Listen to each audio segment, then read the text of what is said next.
Eu vou dar o meu exemplo. Fizeram tudo o que fizeram comigo. Outro dia veio um interlocutor, Constantino sabe dessa história, porque propuseram a ele também. E ele pode confirmar se eu estou mentindo, porque a mesma história. Veio um interlocutor com nós dois, uma pessoa conhecida, amiga, falou assim, olha, eu tenho um contato com um cara do STF e tal, que falou que se vocês se desculparem, desbloqueiam as redes sociais de vocês, aí dão... Mas não pode ficar mais falando mal do STF. Que é o Xerxes, exigindo que você beije a mão dele. Eu virei e falei, olha, você tá brincando comigo? Tem a menor chance de eu pedir desculpa por nada. Não vou pedir desculpa por nada. Eu não tenho que me desculpar. Eu não falei nada que eu achasse que fosse mentiroso. Tudo que eu disse, eu reescutei, li a ação do Ministério Público contra a Jovem Pan, na qual eu sou citado 40 vezes. Eu sou o comentarista mais citado, né? Acho que o Constantino foi tipo 18, o Augusto Nunes foi 19, a Ana Paula 20 e eu fui 40. Eu li os comentários, falei, não, é isso mesmo. É isso mesmo, falei, fui preciso nas minhas palavras, que bom, fiz o que eu falei. Não vou ceder. Não vou ceder, eu vou continuar falando a verdade. Vou sofrer as consequências. Tudo bem. Eu nasci nu, pô. Meus tesouros não são nesse mundo. Óbvio, bom ter conforto, é bom poder ter estrutura para fazer melhor as coisas, mas vou fazer o que tiver que ser feito. E você pode fazer a mesma coisa. Hoje um amigo me ligou, um amigo muito querido, falando assim, pô, tá muito desigual a luta. A minha irmã, que é de direita, pô, eu vi uma postagem na academia dela. Ela tem uma academia no Rio, vi uma postagem com a bandeira LGBTQ. E aí eu falei pra ela, pô, mas por que você tá fazendo isso? Ela, cara, a pressão foi muito grande aqui de gente falando, pô, você não vai fazer nada. Pô, não sei o quê. Você não vai, pô, você tem que entrar aí na pauta pra ajudar. Não sei o quê. Aí eu falei assim, mas será que ela não consegue resistir a isso? A uma pressão?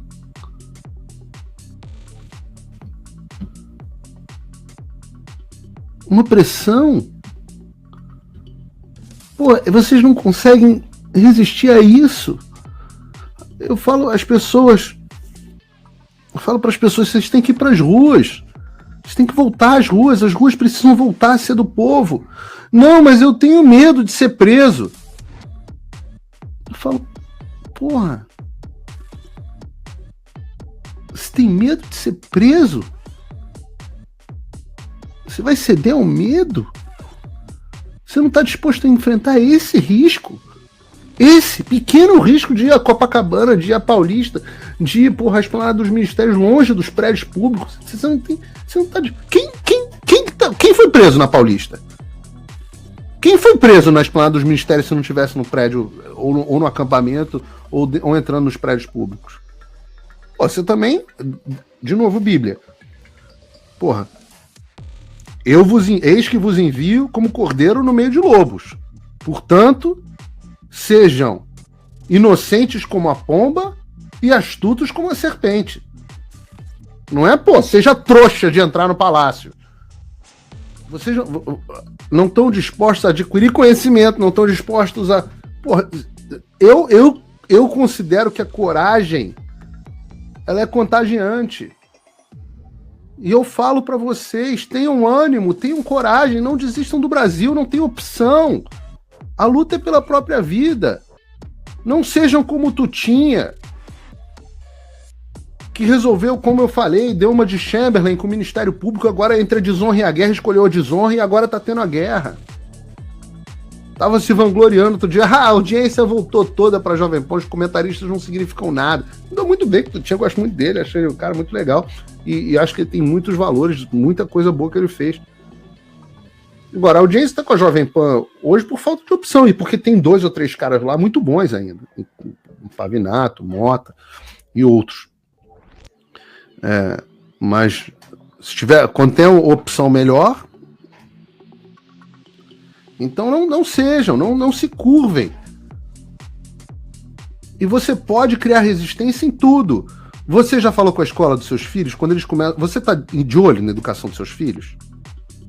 Quando a escola começa com lacração, você vai lá ou você procura não se aborrecer? No seu trabalho, as iniciativas de diversidade, você se coloca contra? Ou você não quer arrumar confusão para também não perder o emprego? Então é aquilo.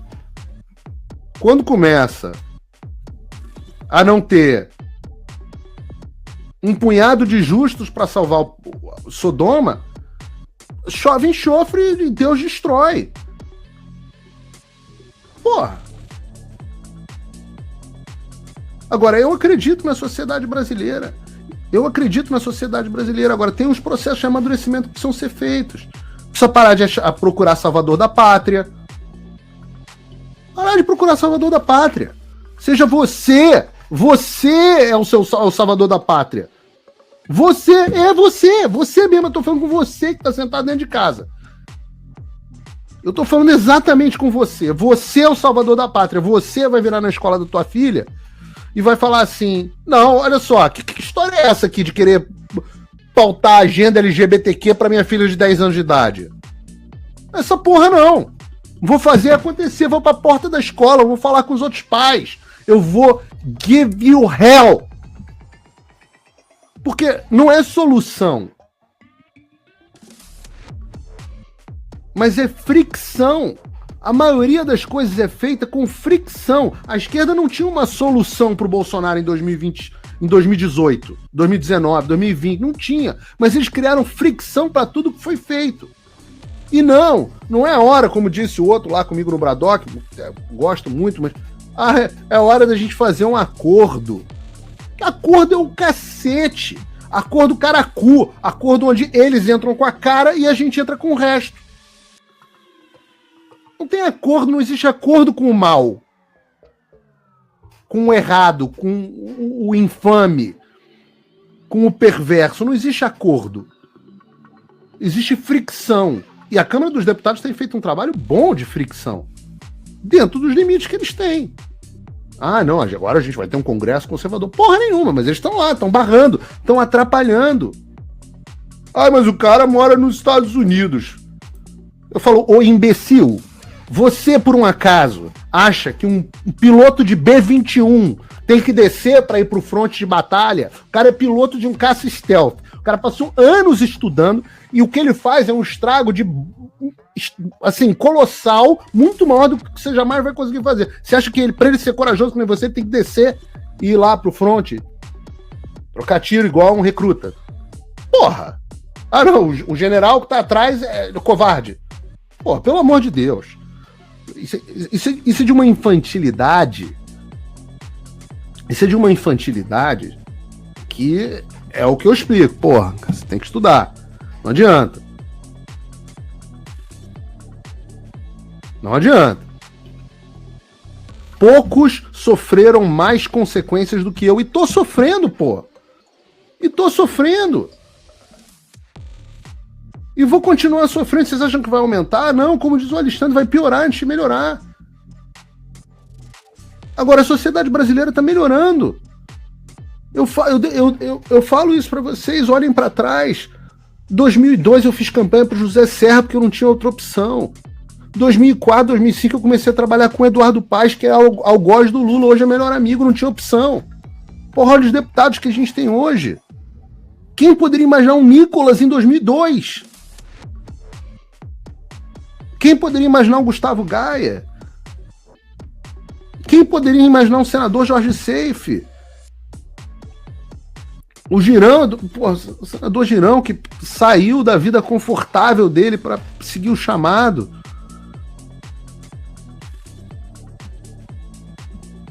Entende?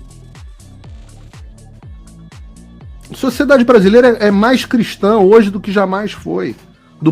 Jamais não, mas do que foi nos últimos 30, 40 anos. A qualidade das igrejas evangélicas está melhorando. E vocês já viram Eu explico isso, aula 2 do Fim da América. A diferença entre o cristão e o não cristão no voto na esquerda é de 29 pontos. Não existe nenhum fator demográfico que afete mais o voto da esquerda negativamente, sexo, escolaridade, renda, região. Não tem um fator demográfico que afete mais do que o sujeito ser cristão. Aliás, é religião que dá 29 pontos e cristão dá 40. Cristão não vota na esquerda mais. Então, o que fazer? Para de ficar esperando o exército resolver alguma coisa. Apaga isso da sua cabeça. Se você... O exército poderia ter feito alguma coisa no ano passado, dentro dos limites legais.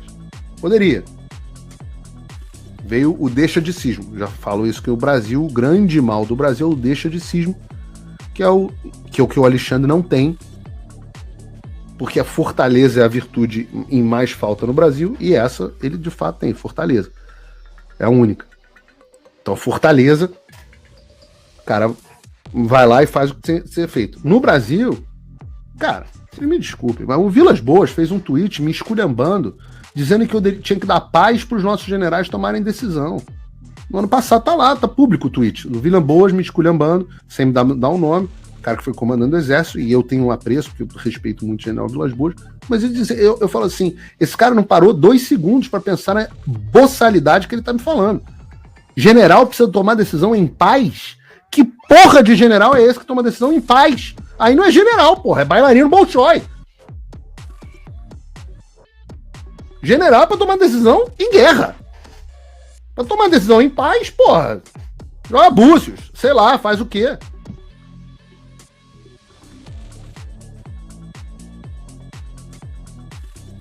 Esqueçam.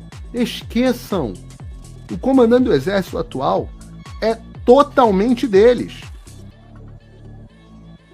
Nunca mais parem na porta de quartel. Mas o povo nas ruas não vai resolver. Não vai resolver. Vai criar fricção. Agora, quando todo mundo na sociedade brasileira souber o que está acontecendo, e você é responsável por isso, você é responsável para que saibam o que está acontecendo. Quando eu viro e falo assim, você sabe que eu estou com o meu passaporte cancelado, com todas as minhas contas bloqueadas, com as minhas contas das redes sociais bloqueadas, eu estou falando das contas bancárias e ativos financeiros, tá? Contas das redes sociais bloqueadas, com meus sigilos quebrados. O que mais? E com uma ordem de que se eu entrar no Brasil com outro passaporte, eu não saio mais. Aí a pessoa fala assim, mas por quê? O que você fez? Eu falei, nada, eu dei algumas opiniões que eles não gostam. Que é isso mesmo, tá escrito inclusive. Aí eu falei assim, que absurdo, eles podem fazer isso? Eu falo assim, em que planeta que você tá, meu filho? E vocês querem saber? Tem, sei lá, 5 mil ainda pessoas assistindo. A maioria das pessoas estão em outro planeta. Então você é responsável em dizer a ela o que está acontecendo e explicar por que isso é um absurdo. Mas como é que você vai fazer isso? Entendendo o que precisa, o que está acontecendo.